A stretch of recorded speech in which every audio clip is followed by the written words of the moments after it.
Inquest നടപടികൾ police പെട്ടെന്ന് പൂർത്തിയാക്കി എന്നതടക്കമുള്ള ആരോപണങ്ങൾ കുടുംബം മുന്നോട്ട് വെക്കുന്നുണ്ട്. ഹർജിയിൽ ചൂണ്ടിക്കാണിക്കുകയും ചെയ്യുന്നുണ്ട്. സജോ ദേവസ്യ കണ്ണൂരിൽ നിന്ന് തുടരുന്നുണ്ട്. സജോ, ഈ പി ദിവ്യ മാത്രമായിരുന്നില്ലല്ലോ അതിനുശേഷം ഈ ചിത്രത്തിലേക്ക് വന്നത്. പ്രശാന്തന്റെ അടക്കം പങ്ക്, പുറത്തു വന്ന കത്തുകൾ, ഒപ്പുമായി ബന്ധപ്പെട്ട ആരോപണങ്ങൾ, പ്രത്യാരോപണങ്ങളൊക്കെ. അപ്പോൾ മറ്റൊരു തലം കൂടിയുണ്ട് ഈ കേസിന് എന്നത് കുടുംബം ആവർത്തിക്കുകയാണ്.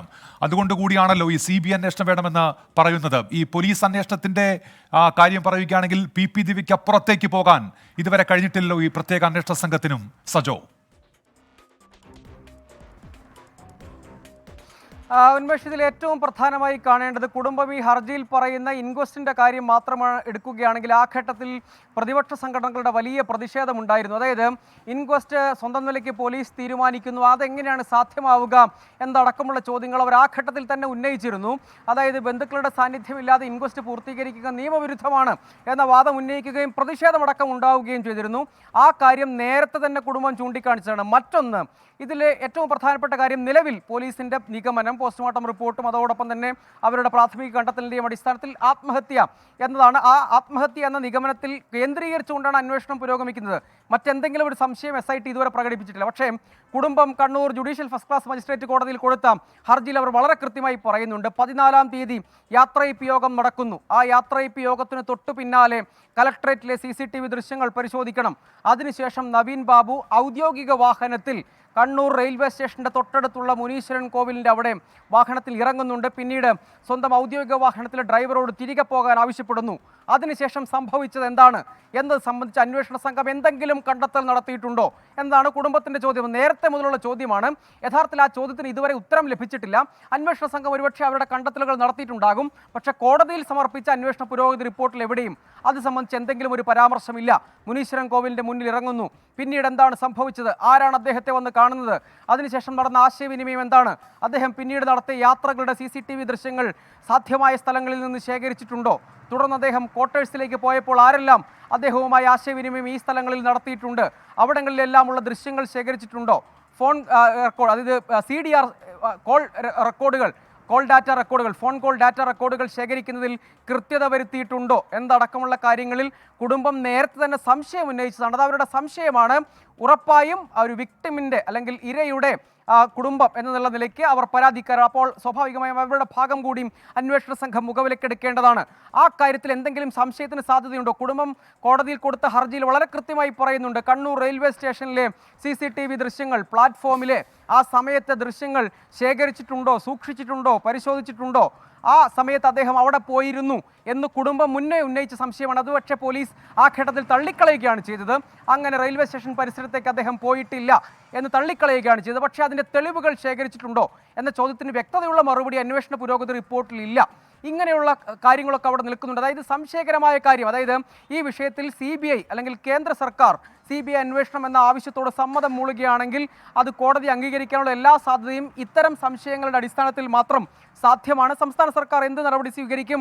SIT അന്വേഷണം പുരോഗമിക്കുകയാണ്, അത് തൃപ്തികരമാണ്, ഈ ഘട്ടത്തിൽ വേണ്ട എന്ന നിലപാട് സ്വീകരിക്കുമോ? അങ്ങനെയെങ്കിൽ രാഷ്ട്രീയമായി CPIM നേരത്തെ സ്വീകരിച്ച നിലപാടിന് അത് വിരുദ്ധമാകുമോ എന്ന കാര്യമൊക്കെ ഒരു വശത്ത് നിൽക്കുന്നുണ്ട്. നിലവിൽ അന്വേഷണ സംഘത്തിൻ്റെ അന്വേഷണം എന്നത് പോകുന്നത് ഇതൊരു ആത്മഹത്യാ കേസാണ്, അതിനൊരു പ്രേരണയുണ്ട്. ആ പ്രേരണ പി ദിവ്യയുടെ പ്രസംഗമാണ്.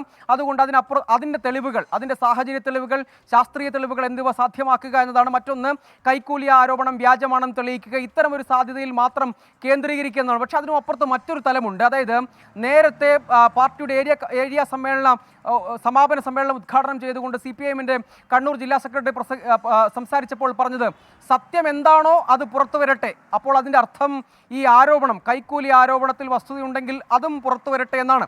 അങ്ങനെ സംശയത്തിൻ്റെ നിഴലിൽ ഇപ്പോഴും ADM നവീൻ ബാബുവിനെ നിർത്തേണ്ടതുണ്ടോ, അന്വേഷണ സംഘത്തിനും അതേ നിലപാടുണ്ടോ എന്ന സംശയം ഒരു വശത്ത് നിൽക്കുന്നുണ്ട്. തീർച്ചയായും അത്തരം തലം ഇതിന് ഉണ്ട്. അതാണ് കുടുംബം ഇപ്പോൾ മുന്നോട്ട് വെക്കുന്നത്. ശ്രീകാന്ത് ഇപ്പോൾ വീണ്ടും ചേരുന്നുണ്ട്. ശ്രീകാന്ത്, ആ ഹർജിയിലെ കൂടുതൽ വിവരങ്ങൾ കൂടി പുറത്തു വരുന്നുണ്ടല്ലോ. ഈ നവീൻ്റേത് കൊലപാതകമെന്ന സംശയം തള്ളിക്കളയാനാകില്ലെന്ന് ഭാര്യ ഈ ഹർജിയിൽ സംശയം ഉന്നയിക്കുമ്പോൾ നേരത്തെ KK രമ MLA ഉൾപ്പെടെ ഇത്തരത്തിലുള്ള വാദങ്ങളൊക്കെ മുന്നോട്ട് വെച്ചതാണ്. എന്താണ് ഈ ഹർജിയിൽ അതിനാധാരമായി ചൂണ്ടിക്കാണിക്കുന്നത് ശ്രീകാന്ത്? ഉന്മേഷ്, ഏറ്റവും പ്രധാനപ്പെട്ട വാർത്തയാണ് ഇപ്പോൾ ഈ ഹർജിയുമായി ബന്ധപ്പെട്ട് വീണ്ടും പുറത്തു വന്നുകൊണ്ടിരിക്കുന്നത്. യാത്രയപ്പ് യോഗത്തിന് ശേഷം നവീൻ ബാബുവിനെ കണ്ടത് ആരൊക്കെയെന്ന് അന്വേഷിക്കണമെന്ന് ഭാര്യ നൽകിയ ഹർജിയിൽ ചൂണ്ടിക്കാണിക്കുന്നുണ്ട്. അന്വേഷണ സംഘം ഇതുവരെ CCTV ദൃശ്യങ്ങൾ ശേഖരിച്ചിട്ടില്ല എന്ന കാര്യം അവർ ചൂണ്ടിക്കാണിക്കുന്നു. അവർ അതൊരു ഗുരുതരമായ വീഴ്ചയായി പറയുന്നു. ഇനിയാണ് ഏറ്റവും വലിയ ഒരു ആവശ്യം അല്ലെങ്കിൽ അത്തരമൊരു ആരോപണം അവർ ഉയർത്തുന്നത്. നവീൻ ബാബുവിൻ്റേത് കൊലപാതകം എന്ന സംശയം തള്ളിക്കളയാനാകില്ല എന്നാണ് ഭാര്യ പറയുന്നത്. അതായത് ഈ നടന്നിട്ടുള്ളത് ആത്മഹത്യയല്ല, അത് കൊലപാതകമാണെന്ന് തങ്ങൾ സംശയിക്കുന്നു എന്നാണ് അവർ ഹൈക്കോടതിയിൽ CBI അന്വേഷണം ആവശ്യപ്പെട്ടുകൊണ്ട് പറഞ്ഞിരിക്കുന്നത്. കൃത്യമായി അവരുടെ ആരോപണം അവർ ഉന്നയിക്കുകയും ചെയ്യുന്നു. പ്രശാന്തന്റെ പരാതി കെട്ടിച്ചമച്ചതാണ്, ഒപ്പം അന്വേഷണ സംഘം തെളിവുകൾ കുഴിച്ചു മൂടാൻ ശ്രമിക്കുന്നു എന്ന് അന്വേഷണ സംഘത്തിനെതിരെ ഗുരുതര ആരോപണം അവർ ഉന്നയിക്കുന്നുണ്ട്. പ്രതിക്ക് കൃത്രിമ തെളിവ് ഉണ്ടാക്കാൻ അന്വേഷണ സംഘം സാഹചര്യമൊരുക്കുന്നു എന്നും ഹർജിയിൽ, അതായത് അന്വേഷണ സംഘത്തെ സംശയദൃഷ്ടിയിൽ നിർത്തി ഈ കേസ് അട്ടിമറിക്കുന്നു എന്ന് സ്പഷ്ടമായി പകൽ വെളിച്ചത്തിൽ പറഞ്ഞുകൊണ്ടാണ് അവരിപ്പോൾ ഈ ഹൈക്കോടതിയിലേക്ക് ഹർജിയുമായി എത്തിയിട്ടുള്ളത്. അതായത് ഇതൊരു കൊലപാതകമാണെന്ന സംശയം തള്ളിക്കളയാൻ സാധിക്കില്ല, അതിന് ന്യായമായും സംശയിക്കേണ്ടിയിരിക്കുന്നു. പ്രശാന്തിൻ്റേത് വ്യാജ പരാതിയാണ്.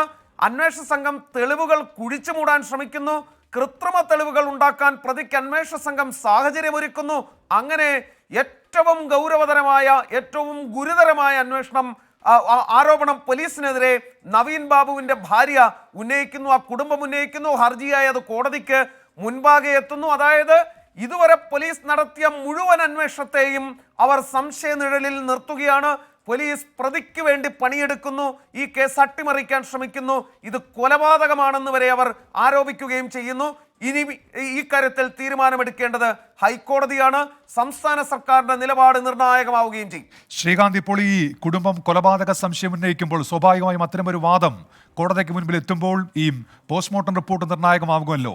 നേരത്തെ അതിൻ്റെ വിശദാംശങ്ങൾ പുറത്തു വന്ന ഘട്ടത്തിലൊക്കെ അത്തരത്തിലൊരു സംശയമോ ഒന്നും നമ്മുടെ മുൻപിലേക്ക് വന്നിട്ടുമില്ല. അതുകൊണ്ട് സ്വാഭാവികമായും കുടുംബം ഈ മറ്റ് സാഹചര്യങ്ങളെ കൂടി മുൻനിർത്തിക്കൊണ്ടാണോ ഇത്തരമൊരു സംശയം മുന്നോട്ട് വെക്കുന്നത് ശ്രീകാന്ത്?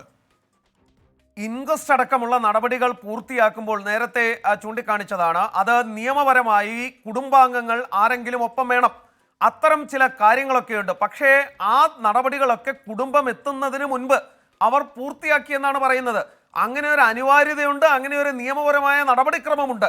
അപ്പോൾ അവർ അക്കാര്യത്തിലടക്കം ഇൻക്വസ്റ്റ് നടപടിക്രമങ്ങൾ തിടുക്കപ്പെട്ട് പൂർത്തിയാക്കി കുടുംബാംഗങ്ങളെ ആ ഇൻക്വസ്റ്റ് നടക്കുന്ന സമയത്ത് അറിയിച്ചില്ല, അവരെ ഈ ഇൻക്വസ്റ്റ് നടപടികളുടെ ഭാഗമാക്കിയില്ല എന്നും കൂടി പറയുന്നു. അതിൽ നിന്ന് തന്നെ അവർ ചില സംശയങ്ങൾ അവർ വ്യക്തമാക്കുന്നുണ്ട്.